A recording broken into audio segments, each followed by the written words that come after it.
히브리서 13장 7절에서 8절 말씀입니다. 히브리서 13장 7절에서 8절 우리 함께 봉독하겠습니다. 하나님의 말씀을 너희에게 이르고 너희를 인도하던 자들을 생각하며 저희 행실의 종말을 주의하여 보고 저희 믿음을 본받으라. 예수 그리스도는 어제나 오늘이나 영원토록 동일하시니라. 아멘. 다 작성하시기 바랍니다. 나를 위해서 피는 꽃이라 라는 말씀의 제목으로 오늘 우리에게 말씀을 주셨는데, 여기서 나는 물론 우리 주님을 말씀합니다. 그래서 주님의 버전으로 나를 위해서 피는 꽃이다. 그래서 그 주님께서 그 향을 맡고 크게 기뻐하면서 또 많은 사람들에게 그 꽃을 자랑할 수 있는 꽃, 즉 우리들의 신앙을 말하는데 어떤 모습인지 오늘 본문으로 이 말씀을 주신 이유는 하나님이 말씀을 너희에게 이르고 인도하던 자들을 생각하며 저희들의 행실의 종말을 주의하여 보고 믿음을 본받으라 라고 이 말씀을 주신 줄 믿습니다. 지난주에는 저희 아내가 보니까 장미꽃을 키워가지고 막 찍어서 보냈더라고요. 카톡에 올려놨어요. 참 장미가 참 이쁘다. 그 장미꽃은 누굴 위해 피었습니까? 나를 위해서 피었잖아요.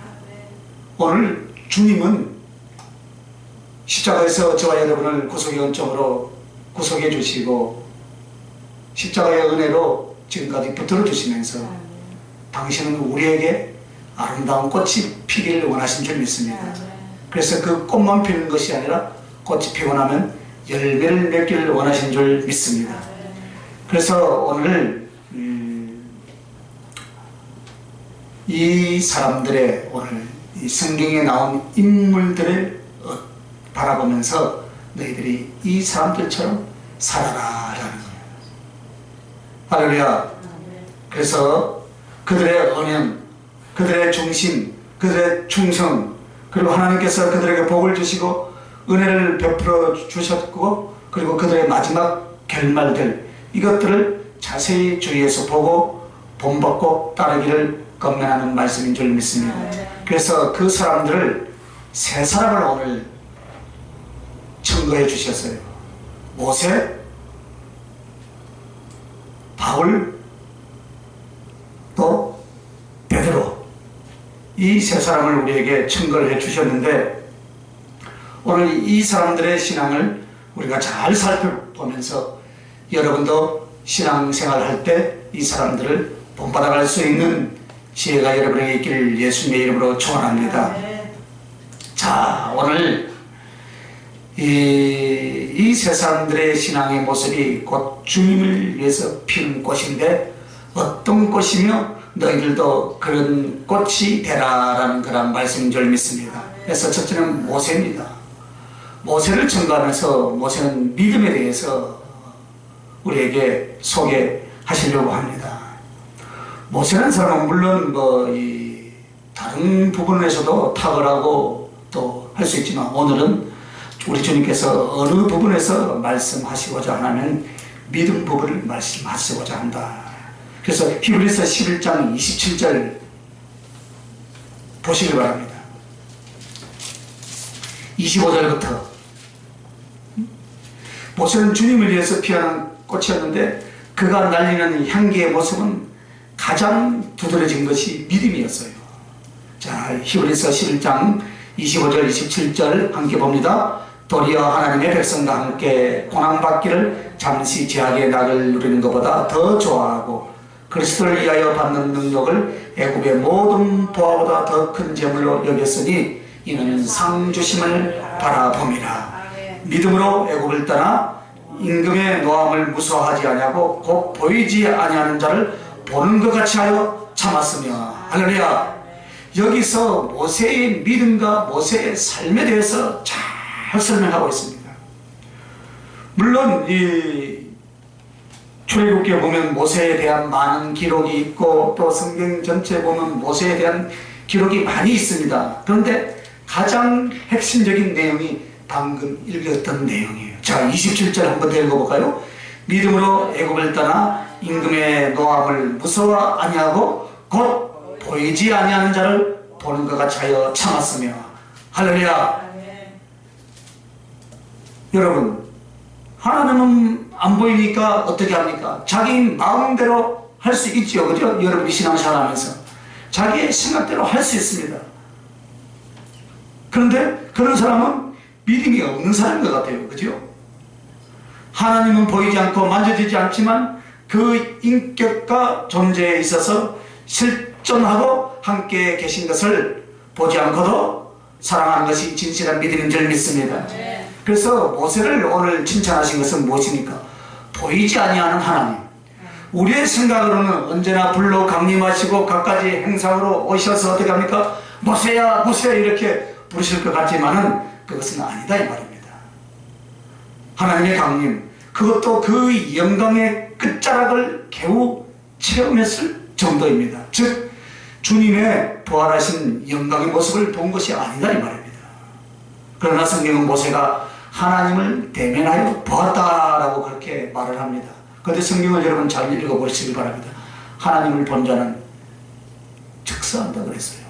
그러니까 이 성경을 우리가 어떻게 봐야 되냐면, 성경 모세가 하나님을 대면하여 보았다라고 말을 하는데 그 말은 하나님의 형상을 그대로 다 보았다라는 뜻이 아니라 하나님께서 기적과 같은 거룩한 역사로 그 영광의 끝자락을 벌떡하게 임하여 주신 것을 말하신 줄 믿습니다. 여러분도 그런 체험을 많이 하셨잖아요. 그죠? 하나님의 얼굴을 볼 수가 없습니다.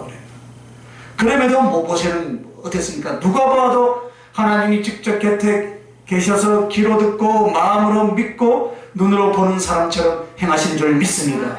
오늘 이것이 우리의 믿음이 되어져야 될 줄 믿습니다. 그렇게 되어져야 됩니다. 할렐루야.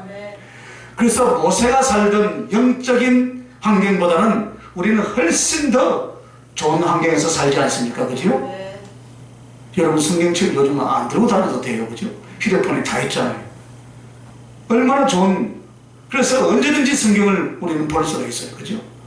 우리는 이미 그리스도의 그 십자가의 사랑을 너무나 잘 알고 성령을 아무 때나 여러분에게 부어주시고 할렐루야 역사하심을 얼마든지 체험하고 누릴 수 있는 환경에서 지금 살고 있는 사람들인 줄 믿습니다.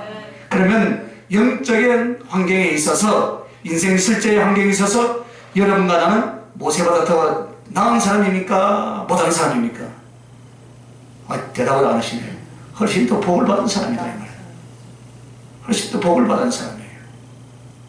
그러므로 믿음도 어떻게 해야 되겠습니까? 믿음도 더 좋아야 된다. 아이고 한 사람만 아멘해요.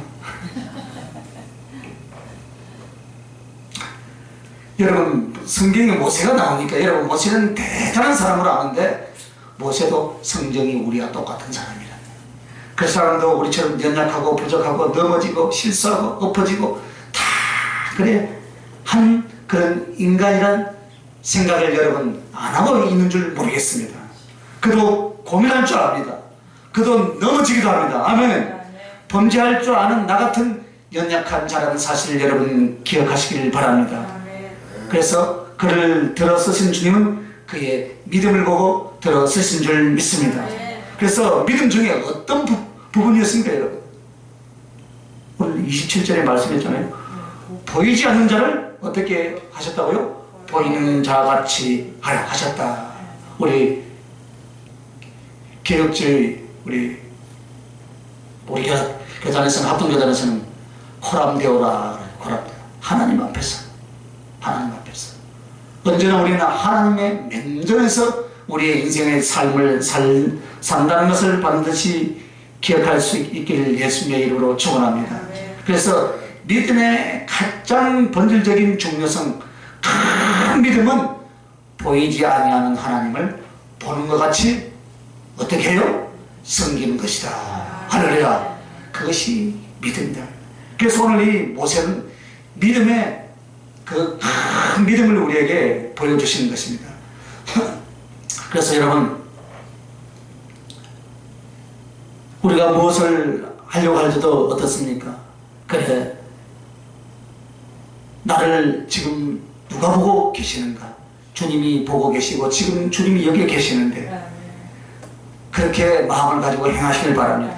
그래서 절제하기도 하고 어디를 가든지 열악하고 부족한 환경일지라도 위험한 환경 중에라도 하나님이 나와 함께 계신 것을 꼭 인정하면서 인식하면서 신앙생활을 할 수 있기를 예수님의 이름으로 축원합니다. 마태복음 28장 20절에 내가 세상 끝날까지 너희와 함께 할 것이다 라고 그렇게 말씀하셨습니다.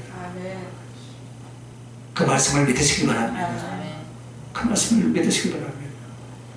바로 이것이 모세의 믿음이었습니다. 보이지 않는 하나님을 보이는 하나님 같이 그 하나님의 면전에서의 신앙의 삶을 살았습니다. 바로 주님이 원하시는 믿음 바로 이것입니다. 주님은 보이지 않지만 실존하는 것처럼 보이지 않는 자를 보이는 것 같이 믿는 사람에게는 하나님의 모든 역사와 하나님의 모든 증거를 그로 하여금 체험하게 하실 줄 믿습니다. 자, 두 번째는 무엇이냐면 모세를 어떤 믿음을 첨부해 주셨냐면 세상 보기 영화보다 주를 위한 고난을 택한 믿음이다 했습니다. 25절 26절입니다. 도리어 하나님의 백성과 함께 고난받기를 잠시 제약의 낙을 누리는 것보다 더 좋아하고 그리스도를 위하여 받는 능력을 애굽의 모든 부하보다 더 큰 재물로 여겼으니 이는 상 주심을 바라봄이라. 할렐루야. 여러분의 신앙이 되시길 바랍니다. 여러분의 신앙의 고백이 되시길 바랍니다. 믿음이란 단지 하나님을 아는 지식을 마음에 두거나 평가하고 표현하는 것이 아니다 이 말입니다. 믿음은 인격이어야 하고 믿음은 생활이 되어져야 될 줄 믿습니다. 그런데 그 생활 중에서 주님이 칭찬하고 첨부해 주신 믿음의 모습이 무엇이냐면 오늘 모색이 무엇입니까? 세상의 복이 영화보다 주를 위한 고난을 택한 믿음이었다 이 말입니다. 모세는 아무것도 없는 강물에 던져졌던 아기였습니다. 그 당시 고아와 같았습니다. 그런데 애굽의 공주의 아들로서 잘할 수 있는 참 하나님의 섭리를 우리가 알 수가 없죠. 그래서 애굽의 공주의 아들로서 사랑받고 존귀한 자로 양육되어서 애굽의 대장군이 되었습니다. 그래서 아무것도 없던 자가 어떻게 되었습니까? 세상의 모든 부귀 영화를 다 누릴 수 있는 그런 상태가 되었습니다. 그러나 어떻게 됐습니까? 다시 또 아무것도 없는 자로 그 모든 것을 내려놓고 주와 그 백성들 위해서 고난과 능력을 받기를 자청하는 그런 삶의 전환이 일어난 줄 믿습니다. 이것이 믿음입니다. 우리가 과연 모세와 같은 그래 할 수 있을까?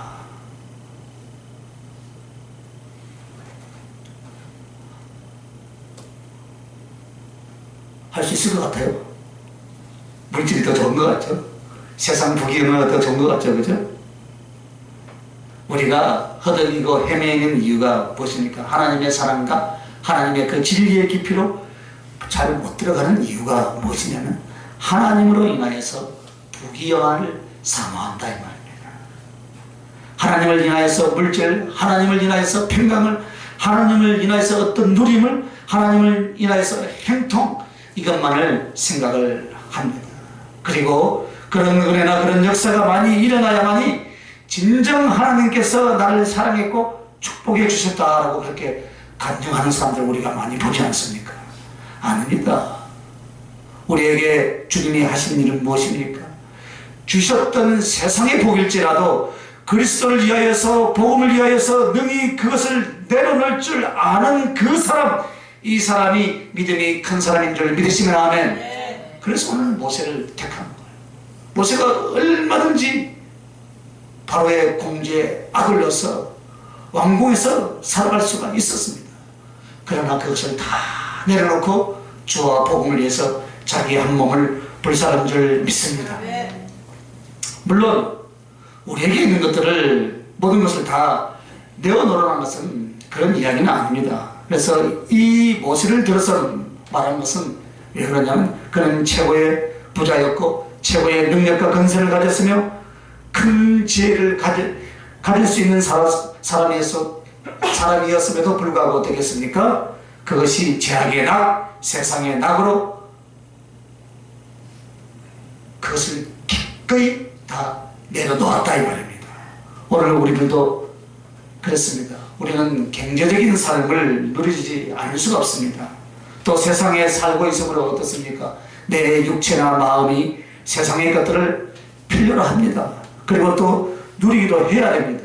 그럼에도 불구하고 먼저 어떻게 합니까? 우리가 우선하여서 주 예수 그리스도와 그 신앙을 따르기 위해서 그 신앙을 방해하고 유혹하는 것들을 내려놓는 모습을 말씀하고 있습니다. 오늘 누가 이렇게 믿음 생활을 합니까? 예수님은 처음부터 믿음이라는 것을 자기를 부인하고 자기의 십자가를 지고 나를 쫓아가라고 그렇게 말씀을 했습니다. 그러나 믿음이라는 것이 설교화되어지고 현대교회에 이제 내려왔을 때 믿음은 마치 모든 것을 행통하고 가능케 하는 축복의 문인 것처럼 그렇게 옷을 입어버렸어요. 즉 우리들의 육신적인 축복의 문인 것처럼 생각을 합니다. 그러나 사실 그렇지 않습니다. 하나님은 그 믿음을 통하여서 세상의 것들을 얼마든지 공급해 줄 수도 있습니다. 그러나 우리가 하나님을 위해서 피어난 꽃이라면 우리의 가슴과 생활 속에서 우리의 믿음이 주님을 위하여서 그 나라를 위하여서 나의 삶을 기꺼이 내려놓을 줄 아는 사람이 되시길 예수님의 이름으로 축원합니다. 왜 그렇습니까? 그분이 바로 보배요, 그분이 나의 제사입니다. 할렐루야. 주님이 나의 영원한 분기시기 때문인 줄 믿습니다. 그렇기 때문에 세상의 것들을 내려놓을 수 있고 나의 발목을 잡거나 나의 가슴을 잡는 것들을 기꺼이 내어놓을 수 있는 줄 믿습니다. 이것이 바로 큰 믿음인 줄 믿습니다. 성경에는 모세가 그렇게 했습니다. 그리고 모세는 이 땅의 상을 바라는 것이 아니라 하늘의 상 주심을 바라본 줄 믿습니다. 모세가 모든 고난과 능력을 기꺼이 감당할 수 있었던 것은 오직 상 주심을 바라보았습니다. 할렐루야. 그래서 상 주심이라는 것은 무엇입니까?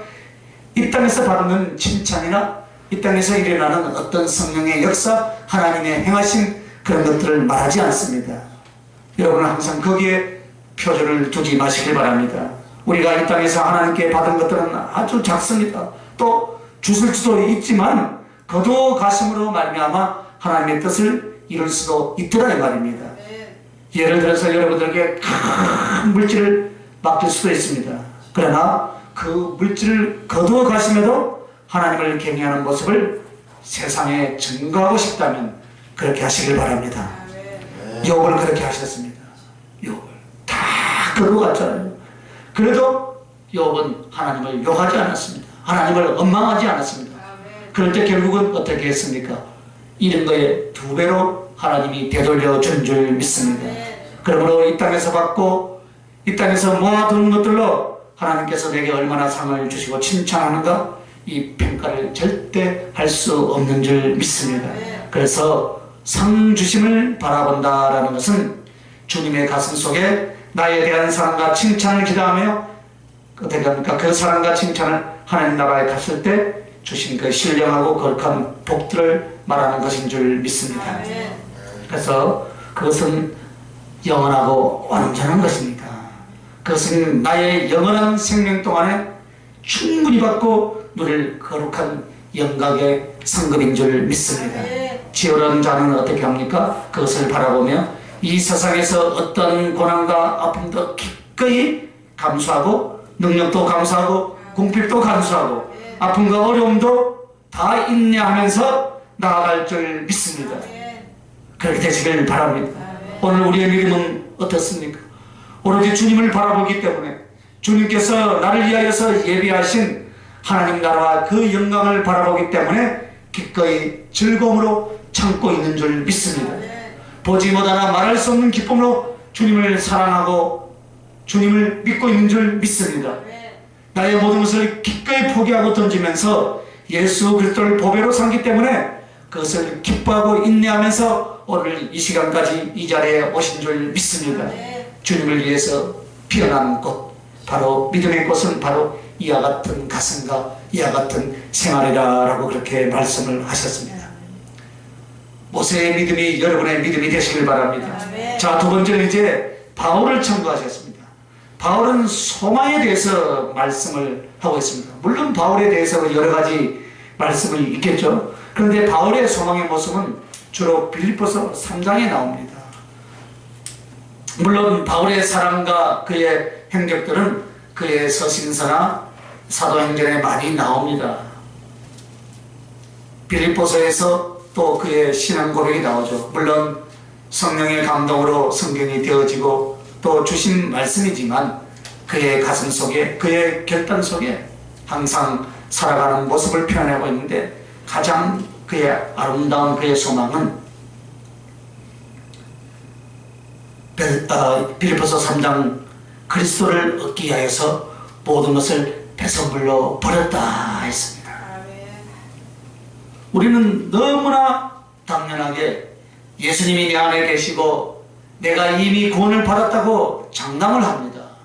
그러나 실제로 그것을 장담하고 확신하고 장담해야 할 바울은 이를 두려워했다라고 그렇게 성경은 말씀하고 있습니다. 주님을 잃어버리니까 다윗도 어떻게 했습니까? 성신을 내게 거두지 마옵소서라고 시편에 고백을 합니다. 정말로 주님께서 그 영을 거두어 가실까봐 두려워할 줄 아는 사람들, 하나님의 소망이 없고 주님에 대한 믿음이 없어서가 아니라 그 하나님을 경외하고 두려워 떨기 위하여서 스스로 조금이라도 잘못하고 욕심을 부리고 허탈하는 것을 가질 때에 우리 주님으로부터 버림을 받을까봐 두려워했던 그들의 신앙을 본받는 성도님들이 되시길 예수님의 이름으로 축원합니다. 사도 바울도 예수님을 믿되 어떻게 했습니까? 그는 그리스도를 얻고 그 안에서 발견되기 위해서 내게 유익하던 것들을 해로 여기고 또한 그 모든 것들을 배설물로 여겨버렸다 했습니다. 이것이 소망입니다. 우리는 이렇게 기도하죠, 그죠? 내게 있는 것에 더 많은 것을 갖다 붙여 주시옵소서. 이것이 소망이 아닙니다. 이것이 소망인 줄 알고 더 많이 갖다 주시옵소서. 도저는 주님이 너 뭐 할래? 이런 소리를 좀 들으시길 바랍니다. 할렐루야.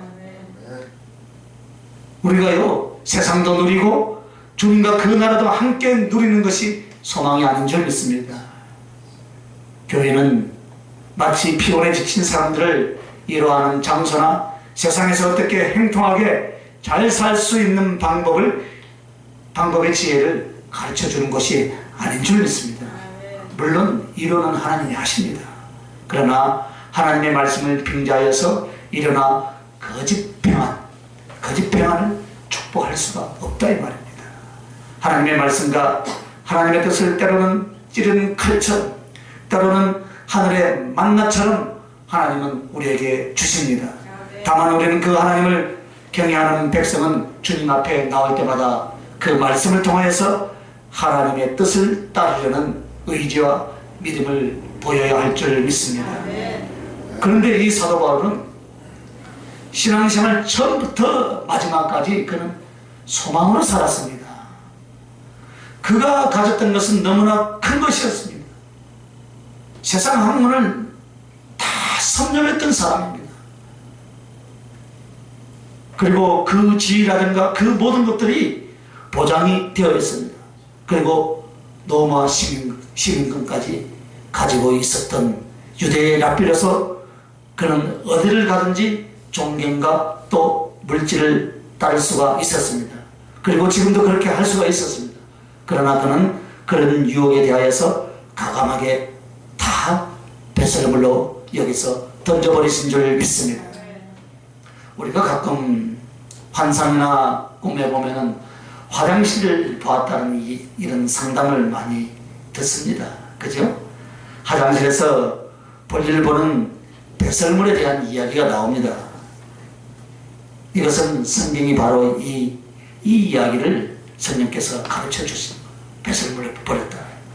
화장실은 핵에 대한 표현입니다. 그래서 배설물을 과감하게 버리라. 썩어지고 아무 유익이 없는 것을 그렇게도 사모하느냐.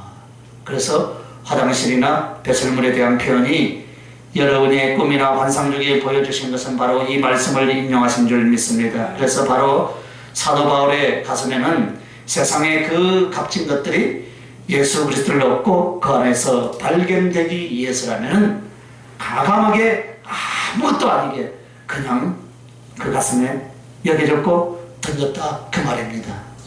오늘 여러분 보십시오. 내가 이 세상의 것들을 말씀을 얻기 위하여서 배설물처럼 여길 수 있는가? 이것이 신실한 소망이라는 정말 주님과 그 나라를 바라보는 사람은 세상의 것들을 유익하게 큰 욕심으로 바라보지 않는다는 사실입니다. 그래서 여러분 신앙과 물질 바꾸지 마시길 바랍니다. 신앙을 육신적인 생활과 바꾸지 마시길 바랍니다. 육신적인 생활을 들여서 물질의 관계를 넘어서 사랑하는 주님과 그 주님을 바라볼 수 있길 예수님의 이름으로 축원합니다. 그러면 이렇게 바울은 모든 것을 내려놓았다면 거지처럼 살았겠습니까? 그렇지 않습니다. 하나님이 그에게는 감당치 못할 신령한 것과 또 때로는 함께 그 물질도 함께 주신 줄 믿습니다. 그러나 때로는 바울이 먹을 것이 없어서 힘들어서 후원을 해주지 않아서 지원이 되지 않아서 어떻게 했습니까? 장막을 만들어서 파는 일을 하면서도 끝까지 복음 전파의 사역을 감당한 줄 믿습니다. 그래서 바울이 말하는 것처럼 그는 풍부에도 처할 줄 알고 궁핍에도 처할 줄 알고 하나님은 그에게서 세상에서 넉넉하게 주기도 하지만 때로는 고난과 궁핍이 필요하면 그렇게도 했더라 이 말입니다. 그러나 그런 것들을 기꺼이 감수할 수 있는 그리스도 안에서 예수를 얻고 그리스도를 위해서 포기할 수 있는 그런 소망의 사람인 줄 믿습니다. 그러므로 소망의 사람은 행복할 줄 믿습니다. 자족할 줄 알며 미래지향적이며 미래를 바라보며 그렇기 때문에 현실의 어떤 유혹이나 고난이나 궁핍에 대해서 이기고 승리할 줄 믿습니다. 그러나 진정한 그리스도 안에서의 소망이 없는 사람은 어떻습니까? 현실밖에 없습니다. 죽고 사는 것이 현실입니다. 그러므로 주님이 소망의 꽃에 대해서 바울을 먼저 말씀하신 이유가 바로 그것입니다. 자, 그러면 바울은 또 부활의 권능에 이르기 위해서 주님의 죽으심을 본받았다 했습니다. 빌립보서 3장 10절에서 11절 봅시다. 빌립보서 3장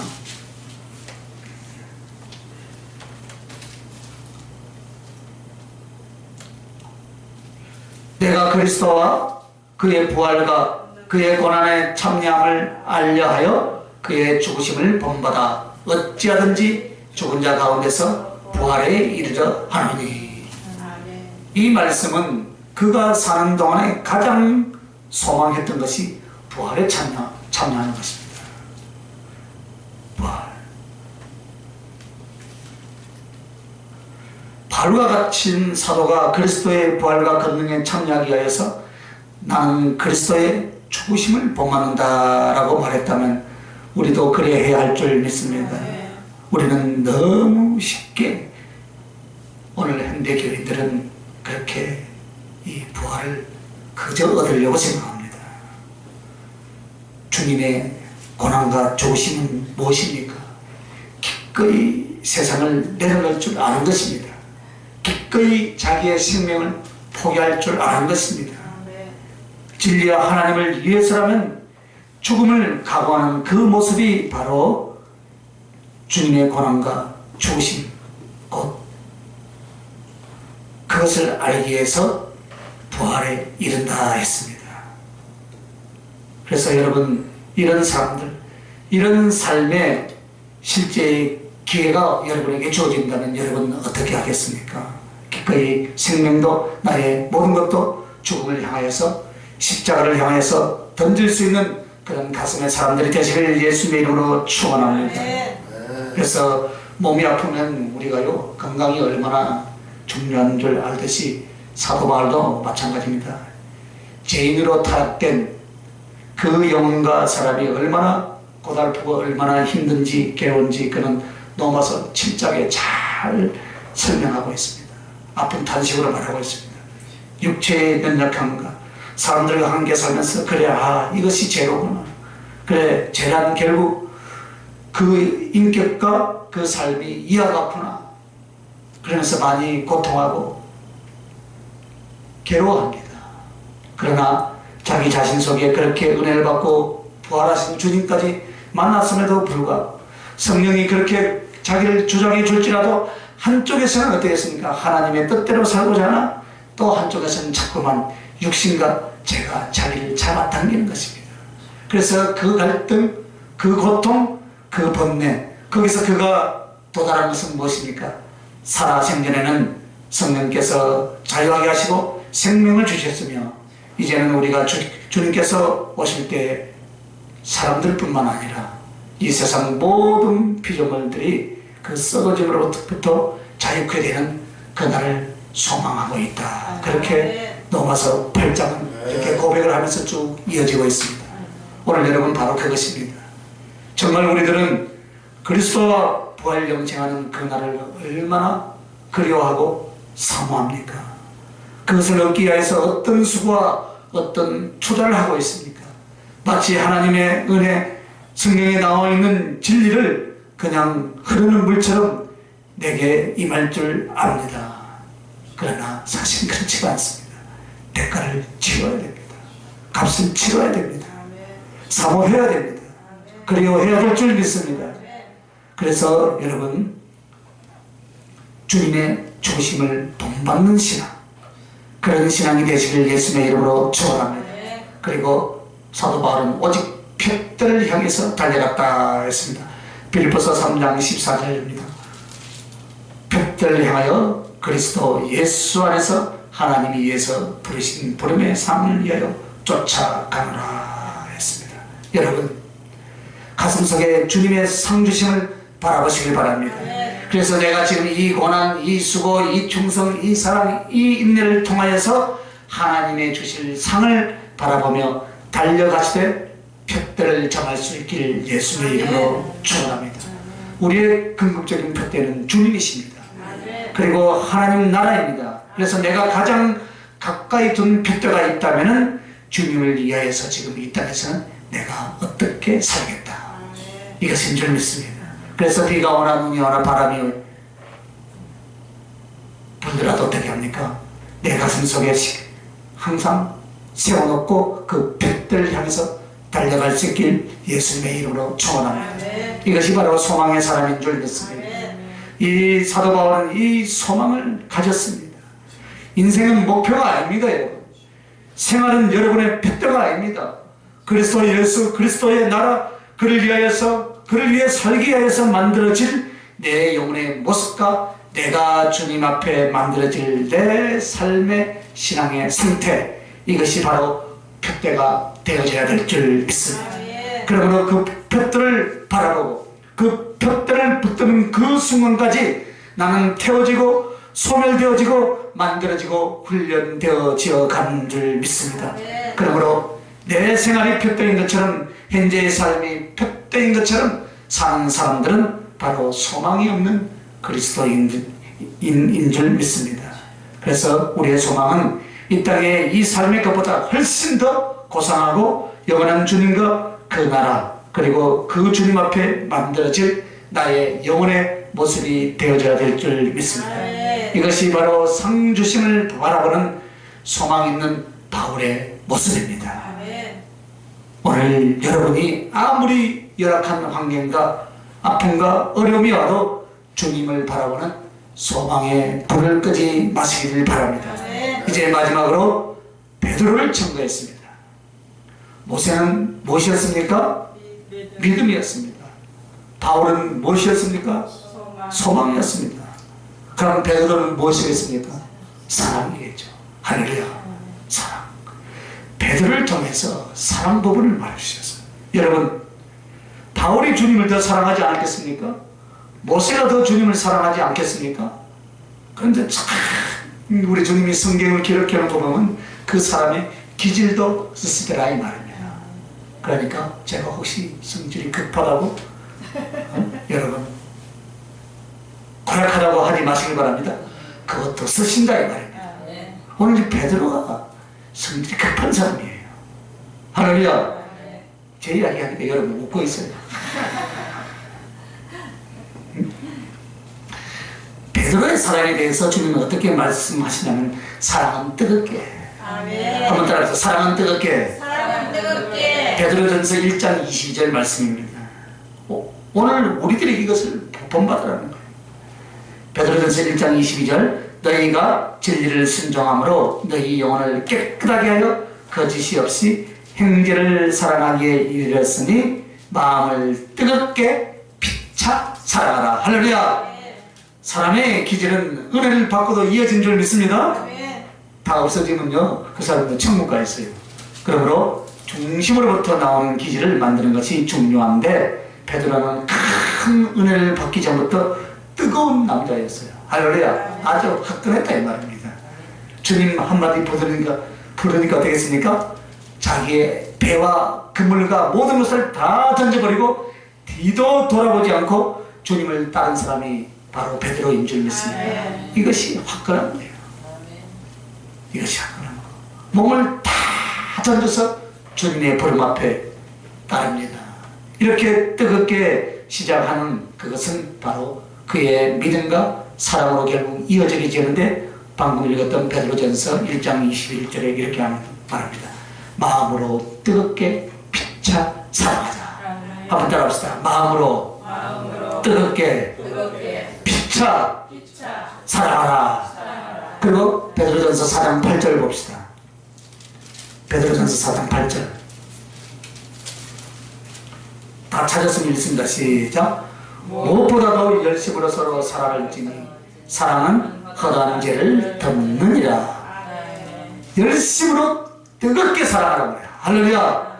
베드로가 이렇게 설교하고 베드로가 이렇게 말씀을 할 수 있었다는 것은 자기가 그렇게 인생을 살았고 자기가 그렇게 주님을 사랑했고 영을 사랑해 왔는 줄 믿습니다.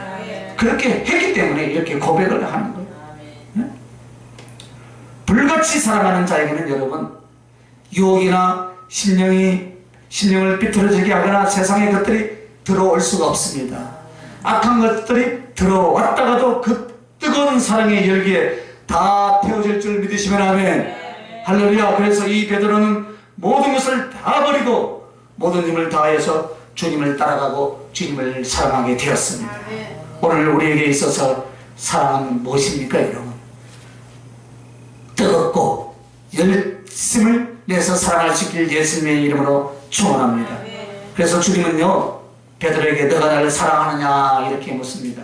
그래서 내가 주님을 사랑하는 줄 주께서 아시나이다 라고 말씀하는데요, 사실 이 말씀은요 최고의 사랑인 줄 믿으시면 아멘.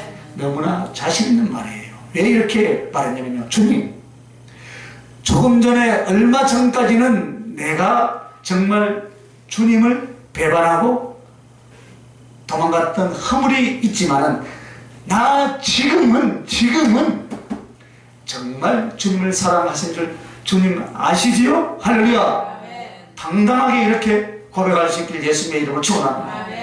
오늘 교회 오기 전까지는 내 마음에 주님을 사랑하지 못했다 할지라도 오늘 이 예배를 들으면서 찬양하면서 내 마음이 바뀌었다면 어떻게 합니까? 주님, 내가 조금 전까지는 허물이 있었지만 나 정말로 주님을 사랑하신 줄 아시지요? 당당하게 그렇게 고백할 수 있는 믿음의 신앙이 될 수 있길 예수님의 이름으로 축원합니다. 오늘 우리도 이 고백이 있어야 돼요. 여러분 가슴에 불이 붙어서 주님 내 인격과 생활에는 흠이 있고 허물이 많은 거 너무나 잘 알잖아요. 아멘도 아니면 할렐루야. 그래서 주님 내 가슴과 내 생명 다 바쳐서 주님을 사랑하는 거 주님 아시지 않습니까? 그렇게까지 고백할 수 있길 예수님의 이름으로 축원합니다. 사랑은 바로 그것입니다. 여러분 뭔가 큰 일을 이뤄 놓아야만이 사랑입니까 여러분? 사람에게도 마찬가지입니다. 정말 진정으로 사랑한다면 그 사람을 끝까지 사랑하는 것이 사랑인 줄 믿으시면 끝까지가 사랑이에요. 끝까지. 그래서 뜨거운 사랑이란 감정적인 열정이 아닙니다 여러분. 인내의 깊이인 줄 믿으시면 아멘. 인내의 크기인 줄 믿으시면 아멘. 하나님을 끝까지 사랑하는 것처럼 영혼들도 끝까지 사랑하는 것인 줄 믿습니다. 그리고 뭐라 했습니까? 베드로전서 4장 8절 보니까 베드로가 무엇보다도 열심으로 서로 사랑하시니 사랑은 허다한 죄를 덮는다. 할렐루야. 허물을 덮는 사랑이다. 허물. 베드로는 어떻게 했습니까? 주님이 십자가에 못 박혀 죽기 전에 최후의 만찬 때 주님 절대로 죽게 놔둘 수 없습니다. 마치 자기가 주님을 사랑해서 같이 죽을 것 같은 그런 사랑과 의리를 말하고 있었습니다. 그때 다 울기 전에 너가 나를 세 번 부인할 것이다 라고 주님이 말하니까 혼장당하죠. 그런 일은 절대 안 일어납니다. 그런데 어떻게 했습니까? 자기 앞에 자기의 목숨의 위협을 받자 어떻게 합니까? 예수님을 3번 부인할 뿐만 아니라 마지막에는 저주를 하고 맹세를 하고 부인한 줄 믿습니다. 예수님을 욕하고 말았다 이 말입니다. 나 그분 몰라요 한 이 정도가 아니었어요. 욕까지 해버렸어요. 왜 그랬습니까? 살아남기 위해서, 고통받지 않기 위해서. 그래서 그 매맞고 끌려가던 그 주님을 욕하고 저주하고 부인해버린 줄 믿습니다. 여러분, 그리고 나서 불과 3일이 지나서 주님이 부활하시고 얼마 되지 않아서 갈릴리 바다에서 예수님을 만나잖아요. 그렇죠? 그런데 그 예수님을 제자들이 바다에서 고기 잡는 것을 보고 시장할까 싶어서 생선을 굽고 떡을 굽고 아침 식사를 준비하고 계십니다. 그것을 보고 베드로가 겉옷도 준비하지 못하고 헐레벌떡 뛰어서 주님 앞으로 나옵니다. 바닷가에서 주님과 1대1로 앉았을 때 주님은 그의 허물을 들춰냈습니까? 아닙니다. 한마디 한 단어도 쓰지 않았습니다. 그의 허물과 죄에 대해서는 들춰내지 않았다 이 말입니다. 다만 이렇게 말했습니다. 시몬 베드로야, 너가 다른 사람들보다 나를 더 사랑하느냐? 시몬 베드로야, 너가 다른 사람보다 나를 더 사랑하느냐? 오늘 주님은 오늘 나에게 묻습니다. 너 전에 무슨 죄를 지었고 너 어제까지도 너의 심령이 어떤 상태였고 그렇게라고 말하지 않는다 이 말입니다. 너가 다른 사람보다 다른 것들보다 나를 더 사랑하느냐? 아멘. 할렐루야. 당당할 수 있기를 바랍니다. 주님, 네 사랑합니다. 할렐루야.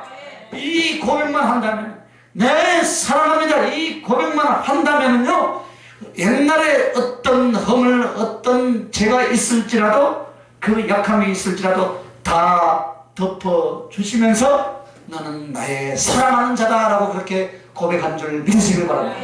그 말씀이 아가서 4장 7절에 있어요. 아가서 4장 7절. 그래서 그 사람 그 가슴을 알았기 때문에 이 가슴에 내 그 아팠던 그 눈물도 씻어내고 이겨낼 수 있는 줄 믿습니다. 우리는요 신앙생활하면서 1000번 바르게 산책하지만은 그 가슴에요 주님을 향한 사랑이 없다면 그것이 바로 우리 주님의 고통인 줄 믿습니다. 베드로를 향해서 주님은 단 한마디의 허물을 말하거나 들춰내지 않았습니다. 오직 사랑을 이끌어내는, 나도 너를 이렇게 사랑하는데 너는 나를 얼마만큼 사랑하느냐, 단지 그 대화였어요. 베드로가 얼마나 울었겠습니까 여러분. 주님, 내가 주님을 사랑하는 줄 주님께서 아시나이다. 이 세 번의 고백을 하고 그의 가슴에 어떤 뜨거운 눈물을 흘렸을까 여러분 짐작이 갈 것입니다. 이것을 그가 마지막 죽는 날까지 많은 성도들 위하여서 목회할 때 한 번도 잊은 적이 없었을 것입니다. 죄가 많고 실수가 많고 정말 별난 많은 성도들과 사람들 보고 또 혹은 배반하고 또 은수가 나올지라도 항상 베드로의 가슴 속에서는 사랑은 무엇이라고요? 허물을 덮는다. 할렐루야. 사랑은 허물을 덮는다. 주님이 나의 허물을 덮어서 나를 이 자리까지 세우셨고 나를 쓰셨구나. 할렐루야.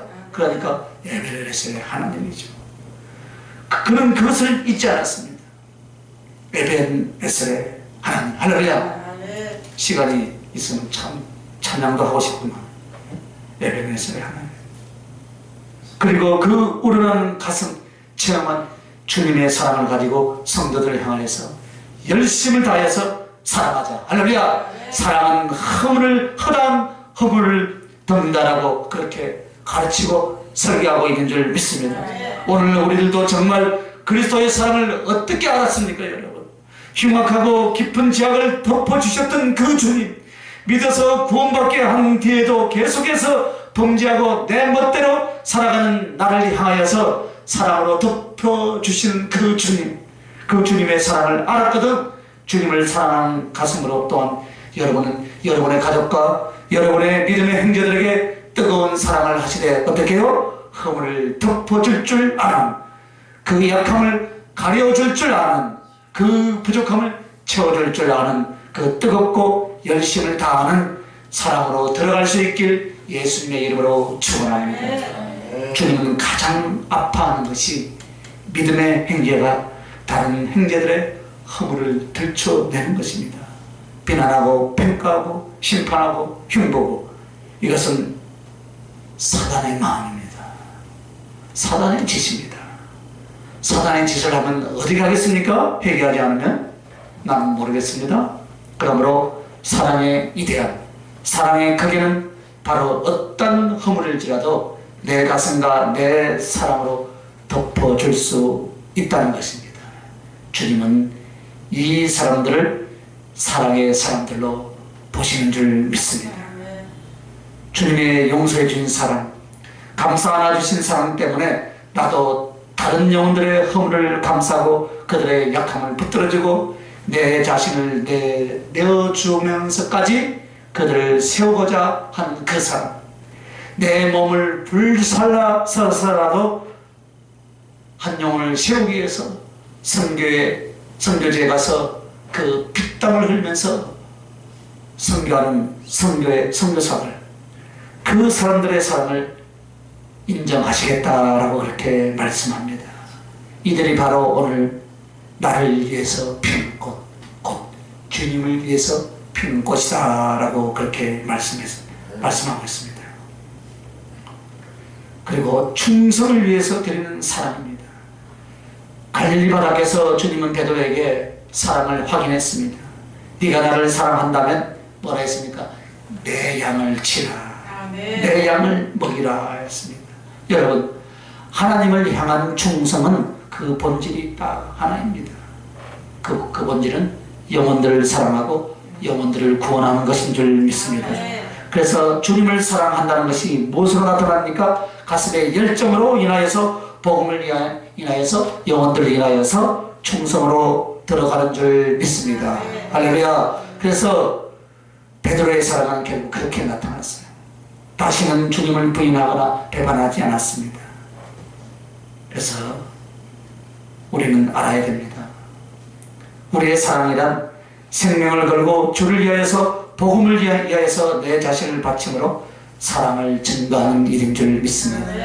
감정의 상태가 아닙니다. 신앙 고백하는 그 사도신경의 그 몇 줄의 그 줄 고백이 아닙니다. 내 생명과 삶을 더 나아가서 나에게 주어진 모든 것을 다해서 영혼을 살리는 일에, 할렐루야. 그리고 하나님 나라의 확장을 위하여서 예수님의 가슴을 시원케 해드리기 위해서 우리의 가슴을 바칠 수 있고, 그 가슴과 삶이 바로 사랑인 줄 믿으시면 하면, 할렐루야. 그래서 오늘 왜 이 제목을 우리에게 주셨는가? 주님을 위해서 피는 꽃인가? 바로 이 가슴, 이 믿음, 이 삶을 사람들은 바로 주님을 위해서였다 이 말입니다. 할렐루야. 마치 꽃이 꽃에게 있어서 향기가 있고 예쁜 모습이 있습니다. 그래서 주님이 이 꽃 향기를 맡는데 코를 통해서 피부로 들어갑니다. 즉 그가 믿음, 소망, 사랑의 꽃을 피워드리면 주님은 믿음, 소망, 사랑을 당신의 가슴으로 받고 크게 기뻐하고 크게 영광을 받는 줄 믿습니다. 그러므로 주님을 위한 꽃이란 주님께 가장 큰 기쁨을 드린, 그리고 가장 큰 영광을 드린 그런 삶을 말하는 줄 믿습니다. 그리고 성도들을 위해서입니다. 성도들을 위해서. 성도들을 위해서. 바로 우리들의 모습입니다. 베드로가요, 마치 처참한 신세가 두려워서 피했더라면 수없이 많은 하나님의 백성들이 그 마지막 순간에 그리스도를 부인했거나 순교의 자리에서 아마 도망쳤을 것입니다. 베드로는 예수님이 십자가에서 매달려 죽었으니까 나도 십자가에 매달리되 나는 주님보다 더 고통을 받게 돼가지고 거꾸로 매달려서 당했습니다. 그래서 많은 성도들이 그 모습을 보면서 용기와 사랑을 품고 함께 죽을 수 있었고 함께 믿음의 길을 갈 수가 있었던 것입니다.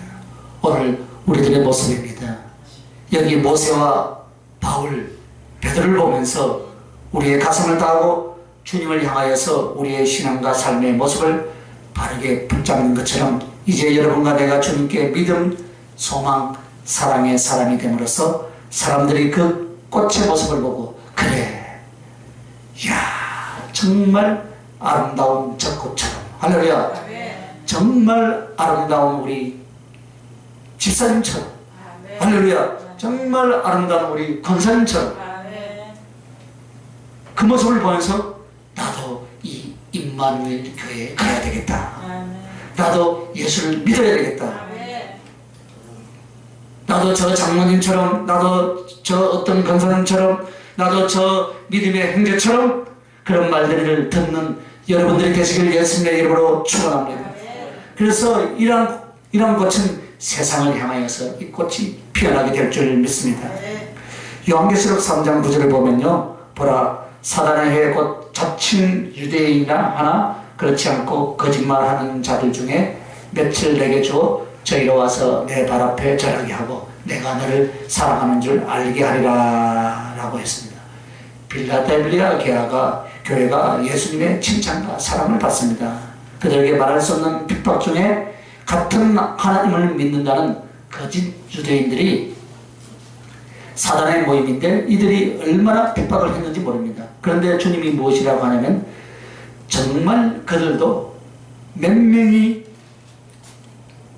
너희 교회 앞에 무릎 꿇고 절하게 함으로써 내가 너희를 사랑하는 것들을 보여줄 것이다 라고 그렇게 말을 합니다.